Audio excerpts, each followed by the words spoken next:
옆사람과 한번 인사하겠습니다. 만나서 반갑습니다. 주의 이름으로 사랑합니다.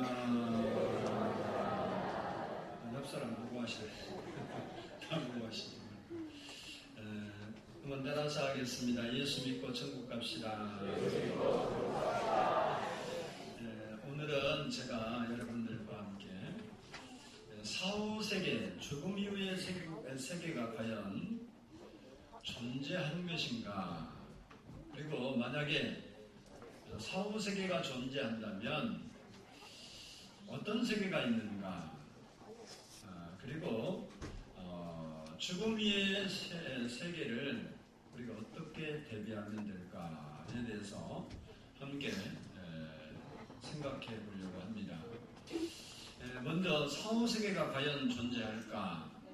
물론 예수 믿는 사람들은 사후세계가 있다고 인정을 하고 예수를 믿지만, 또 세상에 많은 사람들 중에는 죽으면 끝이지 죽은 뒤에 뭐가 있겠느냐, 죽으면 우리의 육신이 숨도 못 쉬고 또 뭐 불에다 갖다 태워도 뜨거운지도 모르고 그런 게 인간 아니냐, 이렇게 생각할 수도 있습니다만은,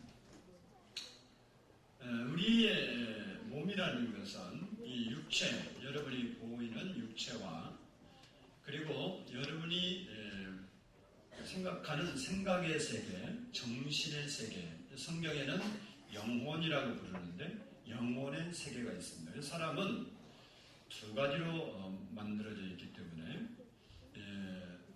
두 가지가 함께 있을 때는 살아있는 사람이고, 두 가지가 분리되면 이것은 죽은 사람이라 이렇게 말을 합니다. 우리 주변에는 이 사후세계가 존재한다는 사실을 우리에게 나타내주고 시사해주는 일들이 많이 있습니다. 그 중에 하나가 죽었을 때 죽은 사람을 향해서 우리가 부르는 명칭들이 있는데, 그 명칭들을 보면 사후세계가 있어서 이런 말을 쓰구나 라는 사실을 우리가 깨달을 수가 있습니다. 저는 시골 출신입니다.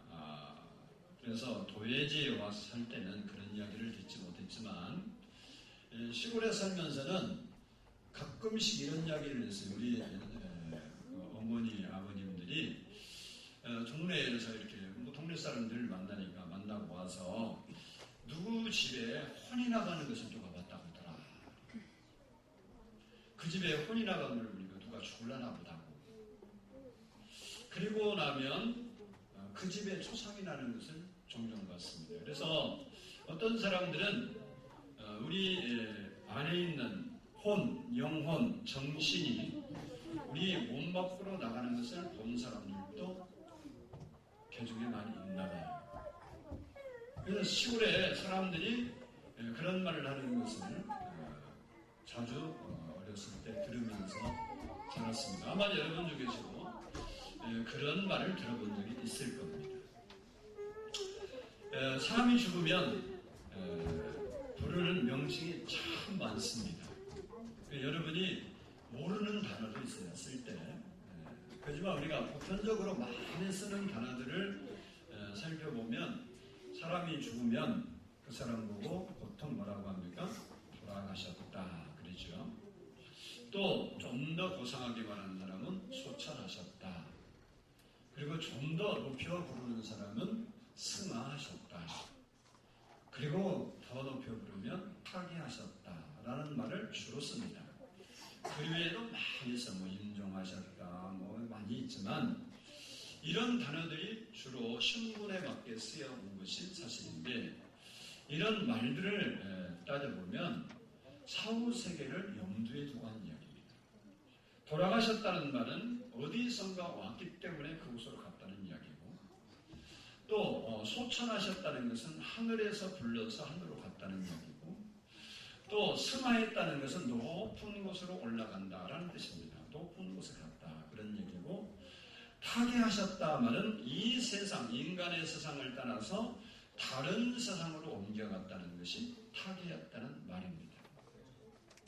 이런 죽음을 두고 사용하는 언어들을 보면 죽은 후에 우리의 삶이 존재한다는 사실을 우리가 쉽게 인지할 수가 있습니다. 우리가 다 경험하고 깨닫고 아는 것은 절대 아닙니다. 우리가 태어나서 학교에 다녀서 공부를 하게 되는데 공부하는 이유는 우리보다 앞서간 사람들이 깨달은 그 진리와 지식, 기술 이런 것들을 우리가 배워서 간접적으로 그 사실이 있다는 것을 알고 믿고 살아가는 겁니다.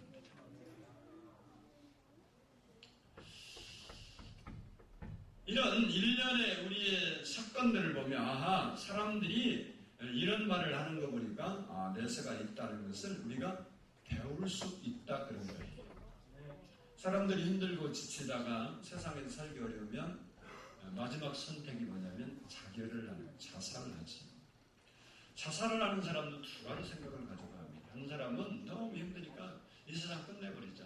죽음은 끝이 아니겠느냐라는 생각을 가지고 하는 사람도 있고 또 어떤 사람들은 이 생에서 못 이룬 꿈을 저 세상 가서 이루자. 그래서 죽는 사람이 있습니다. 두 번째는 우리에게 이렇게 사후세계가 존재한다는 것을 우리가 나타내주는 그러한 것이 뭐냐면 조상에게 제사드리는 제사 행위입니다. 특별히 한국 사람들은 조상 제사에 대해서 신경을 많이 씁니다. 어떤 집은 장손 집안이라 한 달에도 몇 번씩 제사를 드려서 1년이면 제사 지내다 끝나는 집도 있다 그래요. 그렇게 제사가 많아요. 왜?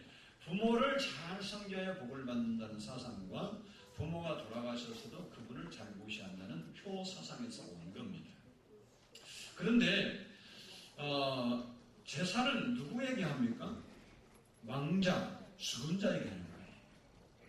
제사상을 차려놓으면 누가 와서 먹는다고 해요? 돌아가신 조상님들께서 오셔서 드신다. 그렇게 생각합니다. 물론 이건 성경하고 맞는 얘기는 아니지만 그렇게 보편적으로 생각합니다. 이것은 무엇을 시사합니까? 우리가 죽으면 우리의 이 육체, 보이는 육체는 뭐 불에 태우든지 땅에 내장하든지 흙으로 돌아갑니다. 왜? 흙의 원료로 되어 있기 때문에 그렇습니다. 그러나 우리의 정신, 우리의 영혼은 죽는 존재가 아닙니다. 그렇기 때문에 이 영혼은 어디론가 죽은 뒤에 가 있다가 제삿날이면 와서 먹지 않느냐라는 생각이 있어서 제사를 드리는 거예요. 이 사상은 다시 말하면 죽은 후에 모든 것이 끝나버리는 것이 아니라 죽은 후에 다른 세상이 존재한다는 것을 우리에게 암시해 주고 있는 일이다. 이렇게 말할 수 있습니다. 좀 더 이것은 이제 우리가 추상할 수 있는 일들이고 좀 더 구체적으로 이 사후세계가 있다는 사실을 증거해 주는 것이 뭐냐면 인사체험, 사후체험한 사람들 통해서 알 수 있습니다. 인사체험이라는 뭔 말이냐면 병원에서 의학적으로 죽었다고 사망의 판정을 내린 후에 가끔 깨어나는 사람이 있습니다. 그 깨어난 사람들이 죽었던 기간에 어느 세계를 가서 보고 와서 내가 죽었을 때 이런 일이 있었다라고 간증하는 것을 임사체험이라고 합니다. 사후세계 체험 이렇게 말하는데 이 세계가 이렇게 세상에 많이 증거되기 시작한 데가 1970년 후반부터입니다. 1970년에 들어서서 의학이 발달해서 심폐소생술이 발달을 하고 그러다 보니까 의학적으로 숨이 멈춰서 맥박도 뛰지 않고 심장도 뛰지 않고 다 죽었는데 전기 충격을 준다든지 여러 가지 요법을 통해서 어떤 사람은 수분 만에 깨어나고 어떤 사람은 몇 시간 만에 깨어나고 어떤 사람은 아주 혼수 상태에서 정신이 하나도 없다가 며칠 만에 깨어난 사람도 살아난 사람이 있어요. 이 사람들이 증언을 한 겁니다. 미국 버지니아 대학교의 정신의학 교수인 네어몬드 부디 박사님이 계시는데 이분은 이 임사 체험한 사람들을 수집을 해서 임사 체험에 대한 연구를 하는 박사님입니다. 세계적인 권위를 갖고 있는데 이분은 1970년부터 유명한 병원들, 큰 병원들을 돌아다니면서 죽었다 살아난 사람들의 명단을 수집하고 그 사례들을 조사해서 연구하는 학자인데 1970년 당시 150건의 임사체험자를 만났습니다. 그런 후로부터 세상에 이런 죽은 뒤에 내가 이런 곳을 갔다 왔다고 체험의 사례를 사람들이 알기 시작한 겁니다. 그 전까지는 예수 믿는 사람이라든가 종교인들이 지옥 보고 왔다, 천국 보고 왔다 이런 간증은 있어도 일반 사람들이 하는 일들이 없었습니다. 그런데 병원의 의학이 발달한 후로부터 이러한 일들이 발생되기 시작한 겁니다. 이 레이몬드 무디 박사는 1970년부터 지금까지 그런 사례들을 모아오고 있는데 지금은 약 2,000건이 넘는 임사체험의 사례를 가지고 연구 중에 있습니다. 이분의 말의 결론이 뭐냐면 사람이 이렇게 숨이 끊어질 때 사망의 진단을 받을 때 그의 영혼이 빠져나간다. 사람들이 다 그렇게 자기의 몸에서 영혼이 빠져나가는 것을 자기가 느끼고 그리고 자기가 가보지 않은 어떤 세계를 다녀왔다고 이야기를 하는 거예요. 근데 그 다녀온 세계는 다른데 어떤 사람은 천국을 보고 왔다고 간증하는 사람도 있고 어떤 사람은 지옥을 보고 왔다고 간증하는 사람도 있었다는 겁니다. 그래서 죽은 후에 이 사람들이 한결같이 딱 죽으면 소멸되고 없는 것이 아니라 죽은 후에 그의 정신, 영혼이 움직이는 상태를 경험하고 와서 사람들에게 이야기하기 시작합니다. 그 중에 한 예를 제가 드리겠습니다. 미국 버지니아에 살고 있는 53세의 남성 이야기입니다. 이분은 이분 알렉산더라는 사람인데 이분은 하버드 의대 출신입니다. 그리고 아주 수재였고 25년 동안을 유명 병원에서 신경외과 교수로 유명한 분이십니다. 이분이 얼마만큼 유명하냐면 의학 논문 학술기에 논문을 150편 이상 게재한 분이에요. 그러니까 의사 중에서 의학 학술기에 한 편도 못한 사람이 대부분이에요. 의학 학술기에 그의 논문이 게재하려면 그만한 연구 활동이 있어야 되는데 150편이 넘는 논문을 안 써본 사람은 모르겠지만 써본 사람이 가능한 일이 아닐 만큼 큰 일입니다. 그리고 미국에서 신경외과 부분에서 최고의 의사에 선정되기도 하는 사람이에요.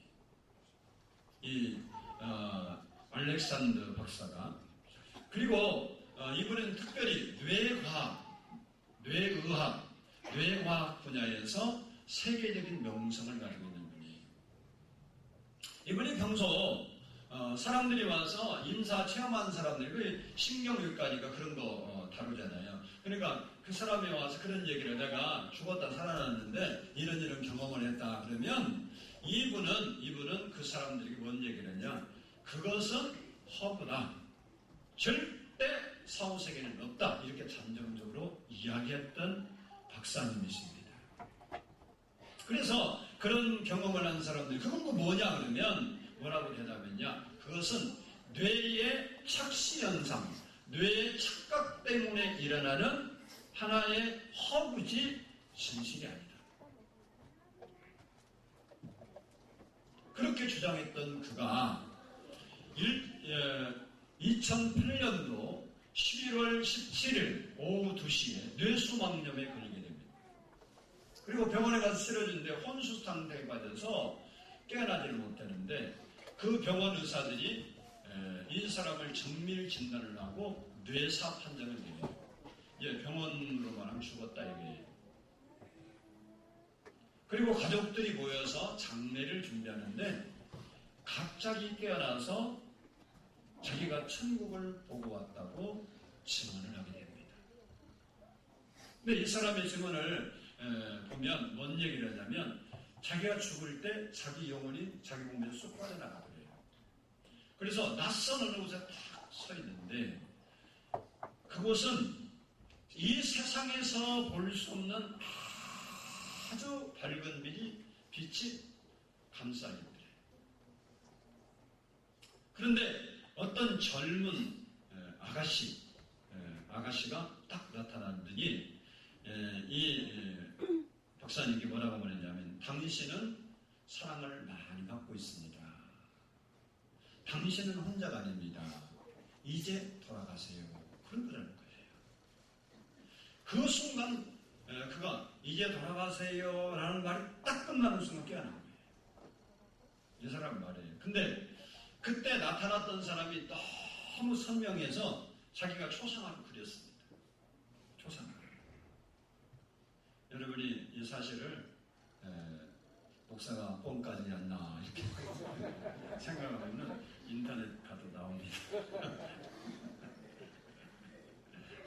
그러니까 뻥 까는 게 아니고 이게 사실 이야기를 하는 게 책에 이것이 천국 간증이라는 책에 또 그 사람이 나중에 됐어요. 이 학자가 박사가. 근데 너무 선명하니까 그걸 초상화로 그렸어요.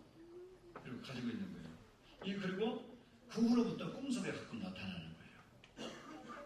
그 여자가. 근데 그 후에 어떤 이야기를 듣냐면 이 박사가 자기 친구로 길러주신 부모님으로부터 뭔 얘기를 했냐. 너는 나의 친아들이 아니고 입양된 자다라는 걸 알려줘요. 그러면서 과정을 이야기했는데 자기를 낳아준 부모가 고등학교 학생 때 출산을 한 겁니다. 그래서 도저히 기를 수 있는 환경이 안 되니까 이 집으로 입양을 시킨 거예요. 이 소리를 듣고 이 알렉산더 박사가 친구를 찾기 시작해요. 친모. 그래서 찾았습니다. 그래갖고 그 집을 이제 방문하게 되는데 이제 자기를 진짜 낳아서 처음으로 가는 거죠. 갔는데 그 집에 가서 깜짝 놀랄 사건이 발생해요. 사진이 쭉 걸려있는데 그 집의 막내딸이 자기가 천국 가서 봤다는 여성하고 똑같이 생긴 거예요. 여러분이 이 사실이 얼마나 똑같냐. 이 사람이 초상화 그려놨는데요. 나중에 사진하고 비교한 사진이 인터넷에 떠 있어요. 똑같아요.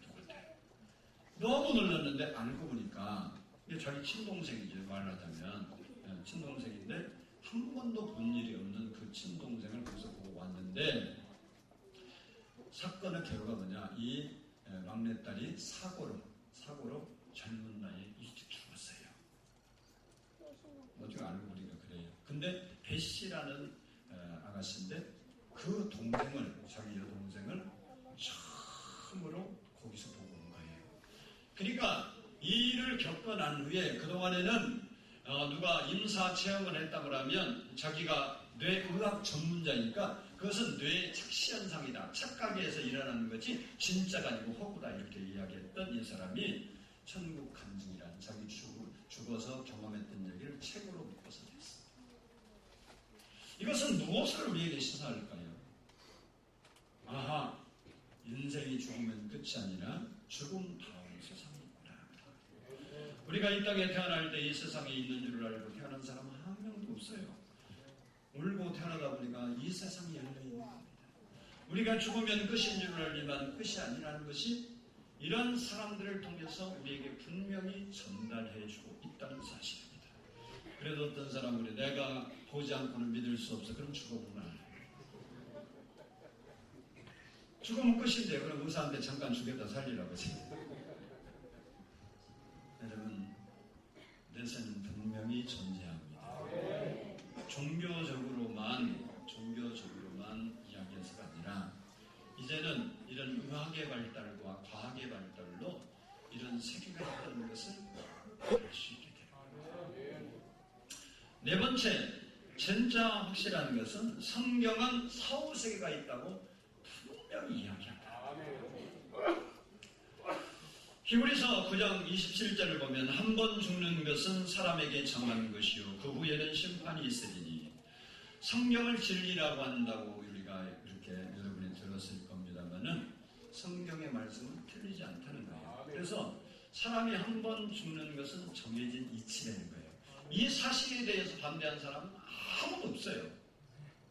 나는 영원히 살 거다. 진실함도 못 살아. 그런 사람도 없고 역사 속에서도 없고 앞으로도 없을 겁니다.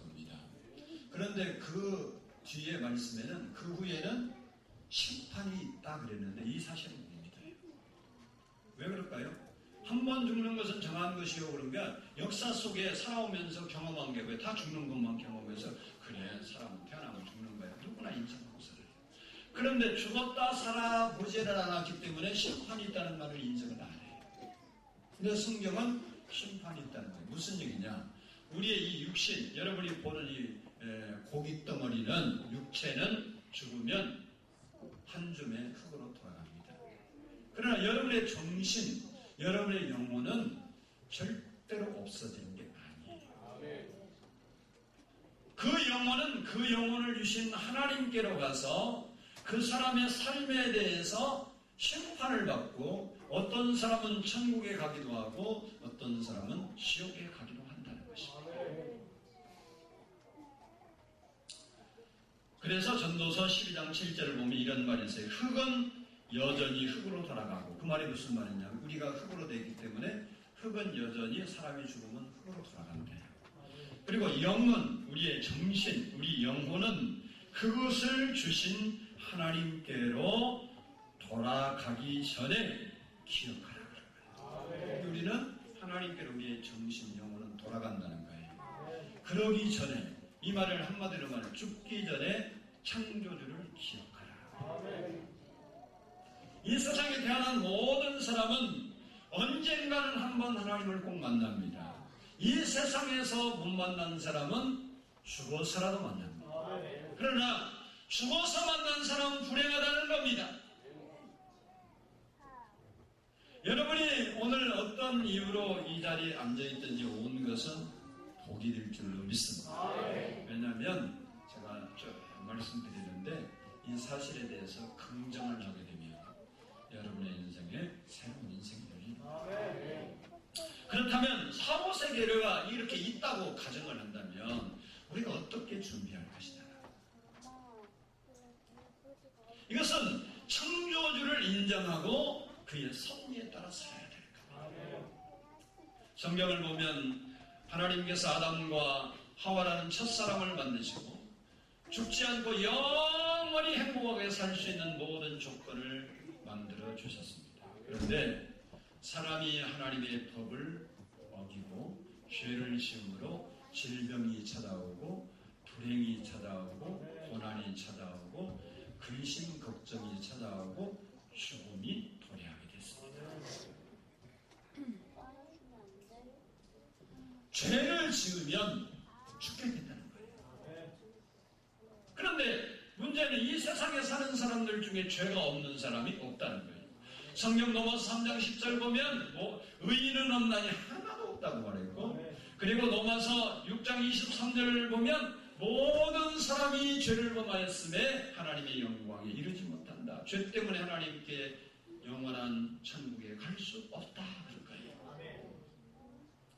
여기에 여러분들이 앉아있지만 나는 죄가 없죠. 여러분 나는 감옥에 간 일도 없는데, 그렇죠. 윤리적이고 도덕적인 죄에서는 여러분이 깨끗할 수 있습니다. 그러나 창조주 하나님께서 말하는 죄에 대해서는 없는 사람이 없어요. 지금까지 여러분 살면서 한 번도 거짓말을 하지 않고 산 사람이 여기 있습니까? 부모의 마음을 섭하게 해드린 일이 한 번도 없습니까? 성경은 거짓말을 한 번만 했을지라도, 부모의 마음을 한 번만 섭하게 했을지라도 그 사람의 죄의 값이 뭐냐? 세상에는 법률이 있습니다. 그래서 어떤 죄를 지면 형량이 얼마만큼이다 이렇게 판결을 내리는데, 하나님 창조주의 심판이 있으려는 그 심판의 판결은 내가 한 가지 죄만 졌을지라도 그것은 죄의 삭은 사망이라, 그래서 죽음이라는 거예요. 다시 말하면 하나님께 이르지 못하고 영원한 지옥에 갈 수밖에 없다는 겁니다. 문제는 우리는 죄인이고 다른 말로 세상 말하면 죄수라 감옥에 들어있는데 뭔 일을 할 수 있겠어요? 지금 최순실 씨가 그렇게 막강한 세력을 가지고 있었지만 죄인의 신분에 지금의 영장을 청구해서 감옥에 가 있습니다. 검찰의 조사 중에 아무 일도 자기 힘으로는 할 수 있는 게 없어요. 우리가 죄를 지었기 때문에 우리의 힘으로 아무것도 할 수 없어요. 그런데 사람들은 이러한 사실을 인지하고 자기 나름대로 그곳에서 벗어나려고 철학을 해보기도 하고 종교를 가져보기도 하고 선하게 살면 좋은 곳에 가지 않겠느냐, 선하게 살아보기도 하고 나름대로 노력을 많이 합니다. 그래도 안 돼요. 그래서 우리를 만드신 하나님께서 우리를 사랑하시고 불쌍히 여겨서 구원의 길을 열어놓으신 것이다. 그게 요한복음 3장 16절의 말씀인데 하나님이 세상을 이처럼 사랑하사 독생자를 주셨으니 이는 저를 믿는 자마다 멸망치 않고 영생을 얻게 하려 하시니라. 우리의 힘으로 안 되기 때문에 예수님께서 예수 그리스도라는 분을 이 땅에 보내시고 그분이 우리의 죄를 대신 담당하심으로 죄 문제를 해결하고 우리가 하나님과 관계가 회복되어서 영원한 나라 천국에 이를 수 있는 길을 우리에게 마련해 주셨다는 겁니다. 그러니까 이 세상에는 종교들이 많아요. 기독교만 종교가 아니고 불교도 좋은 이야기하고 회교 가도 좋은 이야기하고 유교 가도 좋은 이야기하고 다 좋은 얘기하고 착하게 살아라, 선하게 살아라, 다른 사람이 피해. 이게 전부 종교들이 전부 사랑을 이야기하고 파괴를 이야기하고 다 그렇습니다. 그러나 죄 문제를 해결해놓은 교주는 없다는 거예요. 석가모니 선생이 세상적으로는 유명하고 훌륭하신 분이지만 그분이 우리를 위해 죽었다는 말이 없어요. 경전에 없습니다. 공자가 우리를 죽었다는 말이 없어요. 마호메트가 우리를 위해 죽었다는 말도 없어요. 이만희가 하나님이라고 하는데 그가 우리를 위해 죽었다는 말도 없어요. 세상에 어떤 교주도 내가 너희 죄를 지고 죽는다라고 말하고 죽은 사람이 없어요. 예수님은 이 땅에 오셔서 죽기 전에 몇천 년 전분에 예언해놓고 내가 이 땅에 와서 너희 죄를 지고 죽을 것이라는 것을 예언을 해놨어요. 예언, 미래에 일어날 사건을 수십 번 얘기해놓고 예수님은 그 말씀대로 33세에 십자가를 치시고 죽으시고 내가 너희를 위하여 죽노라. 그리고 내가 다시 살아나겠다. 그리고 부활하시고. 이 땅에는 나를 위해 죽은 교주도 없고 나를 위해 부활했다는 교주도 없어요. 종교는 인간적으로 볼 때 똑같습니다. 다 좋은 종교예요. 그러나 죽은 후에 사후세계의 구원을 말하고 천국을 말하고 영생을 말하는 건 기독교예요.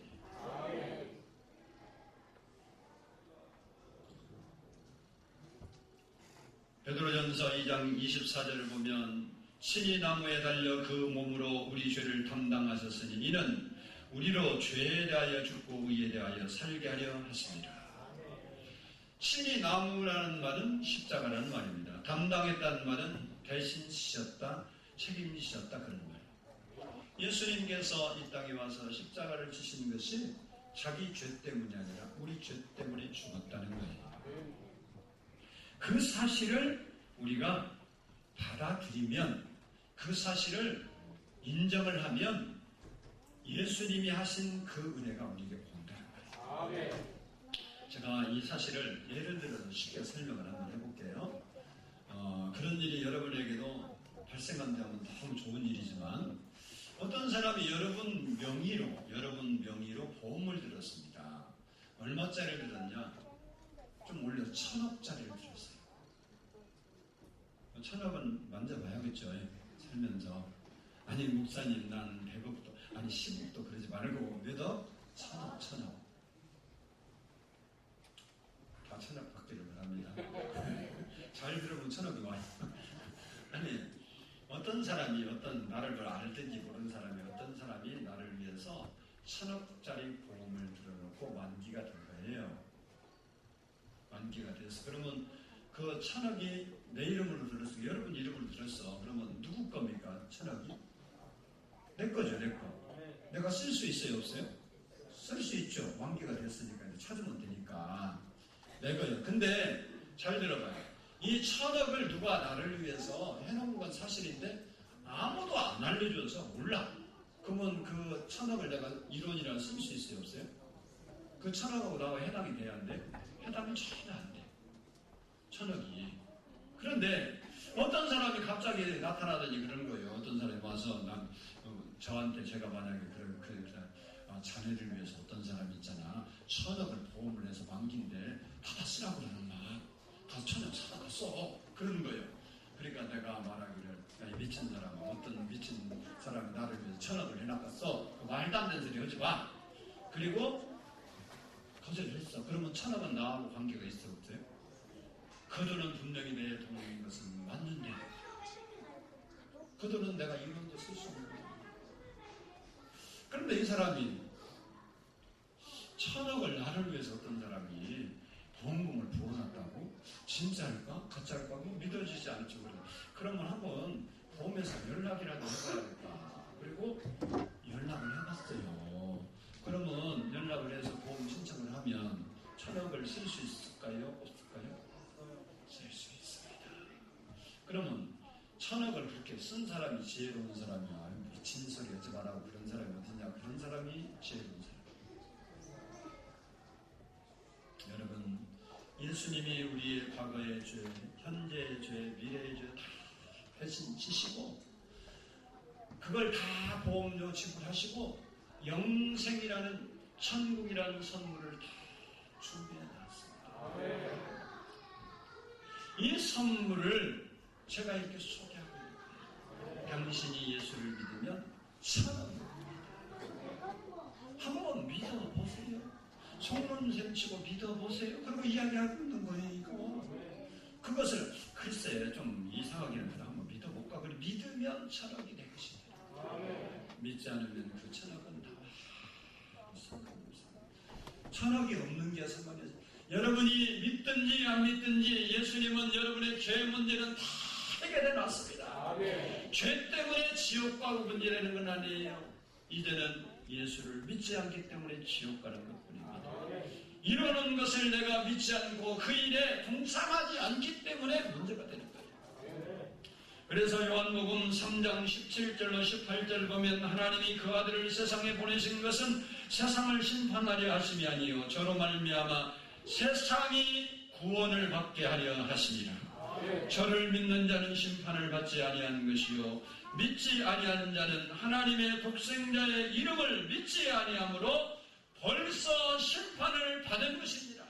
무슨 얘기냐면 천억이라는 사건을 내가 받아들이고 그것을 인정을 하면 그 천억이 내 것이 되지만 그 천억을 내가 부정하면 이미 그 돈하고 나하고는 아무 상관이 없느니라.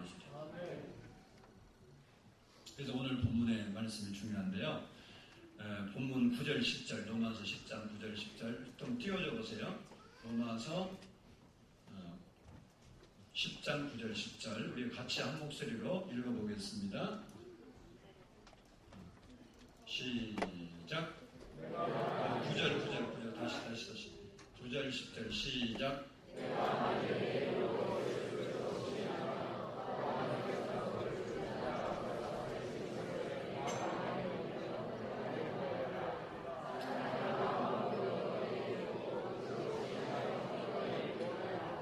그 말씀 보면 내 입으로 내가 만일 내 입으로 예수를 주로 시인하고 또 하나님께서 죽은 자 가운데 살린 것을 내 마음을 믿으면 받아들이면 구원을 합니다. 받아들이면 아멘. 그래서 사람이 마음으로 믿어 의에 이르고 입으로 시인 내가 예수 믿는다 시인하면 구원받는다. 예수 믿는 것이 천억을 보험료를 내놓은 사람이 해놓은 것을 내 것으로 받는 건 어려운 게 아니에요. 자기가 그 사실을 인정하고 보험회사 가서 청구만 하면 되는 거예요.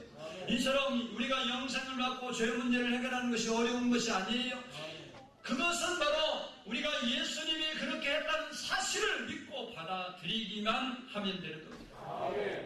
그래서 요한계시록 3장 20절에서 이렇게 말합니다. 볼지어다 내가 문 밖에 서서 두드리노니 누구든지 내 음성을 듣고 문을 열면 내가 그에게로 들어가 그로 더불어 먹고 그는 나로 더불어 먹으리라. 예수님이 우리의 마음 문을 놓고 한다는 겁니다. 어떻게 놓고 하냐? 지금 이렇게 놓고 하는 거예요. 예수님이 목사라는 사람을 통해서 그래도 너 예수 한번 믿어봐라. 너도 한번 예수 마음에 모셔봐라. 너도 예수 믿고 한번 살아봐라. 이렇게 놓고 한다는 거예요. 세상에는 영물이 세 가지입니다. 하나님이 계시고 천사가 있고 사람이에요. 사람도 영적 존재예요. 영적 존재라는 것은 영원히 죽지 않는다는 거예요. 그런데 사단, 타락한 전사를 사단이라고 하는 귀신이라고 말하고 악한 영이라고 말하는데 이 악한 영은 악하기 때문에 우리의 의지와 관계없이 우리한테 들어와요. 그러니까 정신병원에 가면 정신이 돌아서 미쳤다고 말하죠. 우리가 소위 그냥 세상적으로 미쳤다 그러는데 그 사람들이 미치고 싶어 미친 사람 하나도 없어요. 맞죠? 어떤 일에 충격을 받거나 큰 일을 당했을 때 정신이 헷가닥 돌아서 정신병원에 가는 사람이 많아요. 그리고 길거리에도 그렇게 돌아다니는 사람이 많은데 이 사람이 미치고 싶어 미친 게 아니라 어떤 사건이 오니까 사단이 이 악한 영이 그 안에 들어가서 그의 정신을 잡고 있으니까 그가 자기 인격과 생각대로 살지 못하고 그 영에 끌려가서 미친 짓 하는 거예요. 우리 말 그대로 미친 짓 하는 거예요. 그러나 우리가 믿는 예수님은 인격자라고 합니다. 인격적인 분이기 때문에 우리가 허락하지 않은 한 절대 우리 마음에 강제로 안 들어오십니다. 내가 마음을 열고 그분을 모셔드리고 그분을 인정할 때만이 그분이 내 안에 들어와서 우리와 함께 더불어 묵고 마시리라. 교제하시리라. 그래서 성경 말씀 요한복음 1장 12절을 보면 이렇게 말합니다. 뭐라고 말하냐? 영접하는 자, 그 이름을 믿는 자들에게는 하나님의 자녀가 되는 권세를 주셨다. 무슨 얘기냐? 우리가 예수 믿으면 우리가 하나님의 자녀가 된대요. 하나님의 자녀. 어떻게 하면 영접하면 영접이라는 것은 받아들인다라는 말입니다. 그러니까 머리로 내가 예수에 대해서 이야기하고 기독교에 대해서 이해하고 머리로 믿는 것은 영접이 아니에요. 그분을 인격적으로 내 마음에 내 삶에 모셔드리는 겁니다. 그분을 인정해 드리는 겁니다. 이것을 영접이라고 해요. 이렇게 영접하면 우리가 하나님을 예수 그리스도를 우리 마음에 이렇게 영접하면 어떤 일이 일어나는 우리를 하나님의 자녀로 인정한다는 거예요. 그래서 우리가 자녀의 대우를 받게 되는 것입니다. 단순한 깨달음이나 이해가 아니라 여러분 마음을 열고 그 마음 속에 예수님을 영접할 때 하나님의 은혜와 복이 우리에게 임하게 되는 것입니다. 이사야 55장 6절로 9절 보면 너희는 여호와를 만날 만한 때 찾으라 그런 거예요. 우리에게는 인생이 아무 때나 있는 게 아니에요. 여기는 젊은 분부터 연세가 많으신 분까지 계시는데 내일은 아무도 모릅니다. 내일 오늘은 예수 안 믿어도 다음에 와서 믿지. 그것은 다음이 내게 주어질지 안 주어질지는 아무도 몰라요. 만날 만한 때가 오늘인 것을 믿으시기 바랍니다. 바라기는 오늘 초청되어서 오신 여러분들이 예수 그리스도를 마음에 모셔드렸으면 좋겠습니다. 여러분들이 정말 예수 그리스도를 알기를 바랍니다. 우리가 예수님을 우리 마음에 모셔드리는 건 어려운 거 아니에요. 내 마음을 열고 내 입으로 시인하면 구원을 얻으리라 그랬습니다. 우리 말로 입으로 시인하면 됩니다. 영접은 기도로 할 수 있어요. 내가 그런 분들을 위해서 도움을 드리려고 합니다. 이 시간 영접하기를 원하시는 분들, 우리 성도들, 제가 기도를 할 테니까 함께 저를 따라서 하시고 정말 여러분이 이 기도를 마음으로 바로 예수님, 내가 한번 예수 믿어보겠습니다. 잘 이해는 되지 않고 아직 다 깨달음은 없지만 해보겠습니다. 여러분, 인생은요 다 깨달고 알고 가는 게 아니에요. 여러분 결혼할 때 부부가 뭔지 어떻게 살지 다 알았으면 결혼할 사람이 있었겠어요? 몰라요? 아마 안 한다는 사람 많을 거예요. 다시 태어나도 당신 한 사람 손들으라 그러면 안 되겠죠. 결혼을 해보니까 인생이라는구나 깨닫죠. 예수 믿어봐야 지금 뭐 좋냐 안 좋지 않아 예수 믿어봐야 진짜 예수 믿는 게 좋구나 알 수 있는 겁니다. 한번 여러분이 따라서 할 수 있기를 바랍니다. 다 눈을 감으시고 마음으로 한번 따라서 해보세요. 소리 내서 예수님 저는 죄인입니다. 예수님께서 나를 사랑하셔서 십자가에 죽으심으로 나의 모든 죄를 사하여 주심을 믿습니다. 십자가에 돌아가신 후 사흘 만에 부활하심으로 나의 구주와 주님이 되어 주심을 감사합니다. 이제 저의 마음 문을 활짝 엽니다. 내 마음에 들어오시옵소서. 예수님, 내 마음에 들어오시옵소서. 이 시간 들어오시옵소서. 나의 구주와 나의 주님이 되어 주옵소서. 예수님의 이름으로 기도합니다. 아멘. 우리가 예수 그리스도를 우리 마음에 정말로 영접하면 어떤 일이 일어나느냐. 오늘 본문 12절 끝을 보면 그를 부르는 모든 사람에게 부요하시다 그랬습니다. 이 말은 두 가지 의미인데 하나는 예수님 자신이 부요한 분이라는 거예요. 다시 말하면 예수 믿고 구원받게 되면 우리의 마음, 정신, 세계, 우리 마음의 만족과 평안을 얻는다는 것입니다.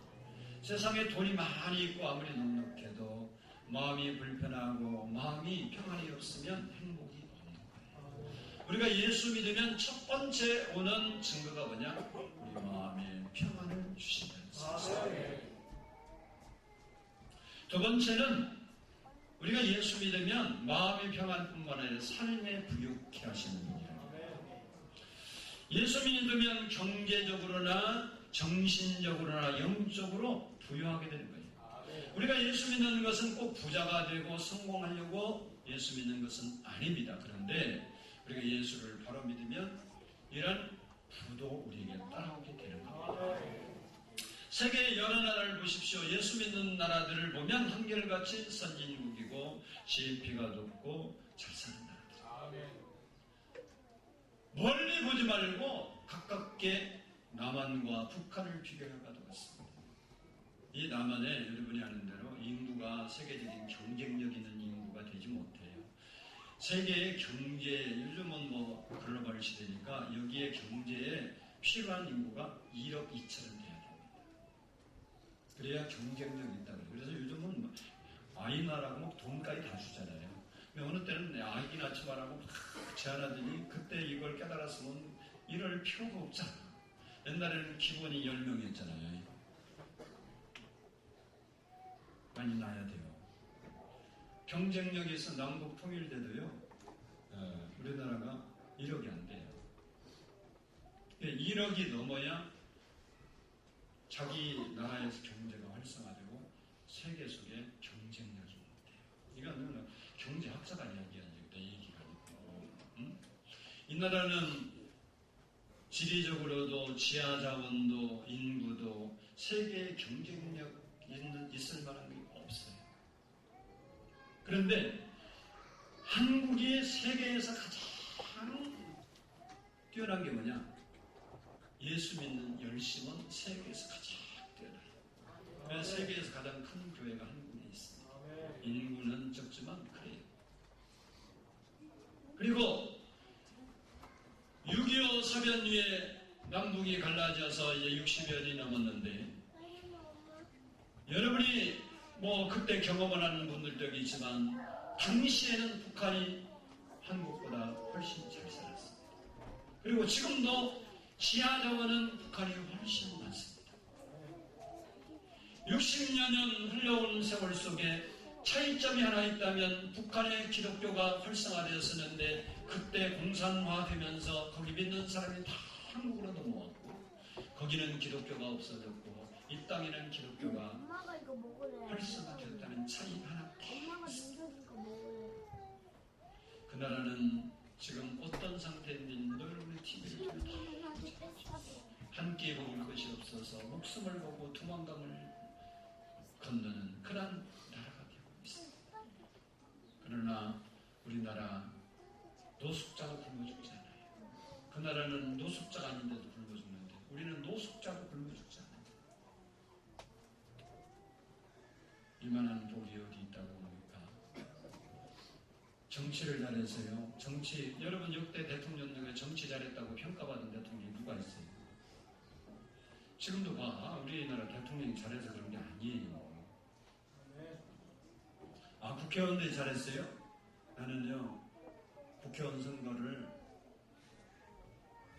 하긴 했는데,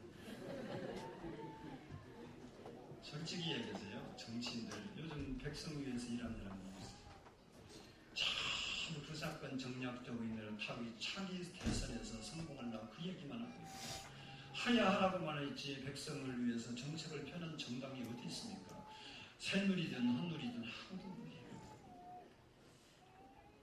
사람들 소포를 집회한다고 어제도 몇 명 모이나 10만 명 모인다더만 모여놓고 그 소리 뭐 했어요? 백성 살리자는 말 합니까? 정권 퇴진에 하야 소리밖에 안 해요. 그러면 민주당 총대가 다시 올라가면 나라가 회복될까요?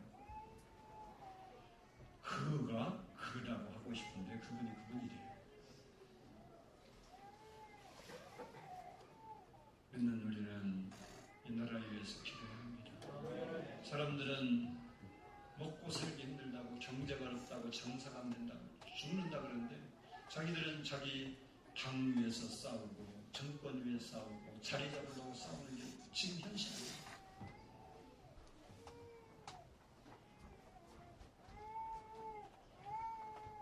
그래도 하나님 믿는 나라를 하나님 믿으라고 하는 사실 세계적인 나라 북한과 우리나라를 여러분 바라기는 오늘 여기에 함께 나오고 또 특별히 처음 나온 여러분들이 예수 그리스도를 마음에 모셔드립니다.